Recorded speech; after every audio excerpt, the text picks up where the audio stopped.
All right, welcome back to my channel B film talkies. And ఇవాళ topic ఏంటంటే Jatadhara movie review. So movie అయితే చూడడం జరిగింది.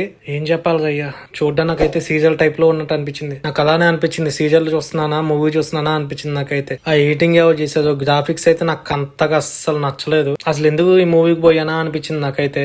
సుధీర్ బాబు గారు అయితే కొంచెం స్టోరీ స్క్రిప్ట్స్ అయితే చూసుకోవాలి. మరి ట్రైలర్ చూసినప్పుడు కూడా నాకు అంత హైప్ ఏం లేదు. ట్రైలర్ చూసినప్పుడు కూడా నాకు ఏంది ట్రైలర్ ఎలా ఉంది, ఇంత స్లోగా ఉంది ఏంది నా అసలు అక్కడ ట్రైలర్ కట్ అవుట్ చేసా తెలియదు. కానీ సో సినిమాలో చూద్దాం, మరి సినిమాలో మ్యాటర్ ఉందని చూద్దాం అని చెప్పేసి థియేటర్కి వెళ్ళాను. థియేటర్కి వెళ్ళినా కూడా నాకు అలానే అనిపించింది. అసలు నాకు అంతగా నచ్చలేదు. అండ్ సుధీర్ బాబు గారు మీరైతే స్క్రిప్ట్స్ అయితే కొంచెం సెలెక్షన్ బాగా చేసుకోవాలి అండ్ యాక్టర్ని కూడా బాగా సెలెక్ట్ చేసుకోవాలి అని నేను అనుకుంటున్నాను.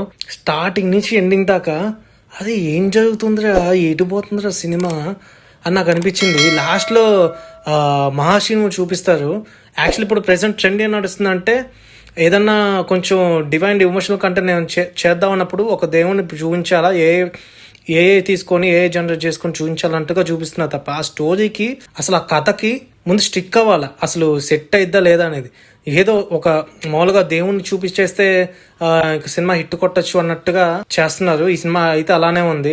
మొన్న ఆదిపురుష్ లాగా ఎలా ఉందో ఇది కూడా అంతే. సో ఇంకో విషయం ఏంటంటే తీసుకుంటే హనుమాన్ తీసుకోండి, మొన్న వచ్చిన మిరాయి మూవీ తీసుకోండి, స్టోరీ ప్లాట్ అండ్ ఎగ్జాక్ట్ గా ఎక్కడ చూపించాలో అక్కడ చూపించారు. దేవుణ్ణి కూడా ఆ టైంలో అక్కడ అవసరం, అందుకని చూపించారు పిచ్చ క్లారిటీగా.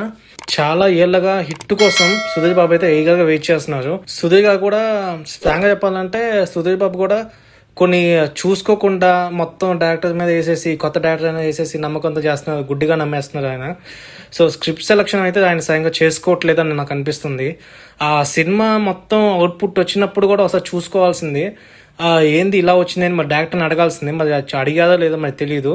జటాధర అంటే శివుడు మరో పేరు. మరి సినిమాకి శివుడికి ఏం సంబంధం ఉందంటే ఏమీ ఉండదు. లాస్ట్ అయితే దైవశక్తితో హీరో విలన్ని చంపడం అది ట్రెండ్ గా నడుస్తుంది. అది చాలా సినిమాల్లో మనం చూసాం. సో ఇది కూడా అలాంటిదే. ఒక 5 నిమిషాలు శివుడి దర్శనం తప్పితే కథలో ఇంకేమీ ఉండదు. ఫ్రాంక్ గా చెప్పాలంటే ఆ ప్రొడ్యూసర్ ఎవరో కానీ బడ్జెట్ పెట్టలేదు అనుకుంటా. బడ్జెట్ తగ్గడైతే సినిమా అయితే లేదు నాకు అనిపిస్తుంది.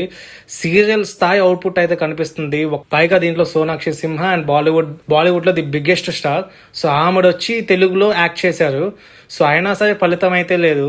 గ్రాఫిక్స్ బాగాలేదు, విజువల్స్ బాగాలేదు, ఏం అసలు ఎందుకు తీసారో తెలీదు. లాస్ట్లో 9 నిమిషాలు శివుని అయితే చూపించారు. సో ఆ కథకి దీనికి శివుని చూపించే సంబంధం ఉండదు. ఏంటో నాకు అసలు నచ్చలేదు. నాకు నచ్చలేదు. So that's it guys, my review. Thank you.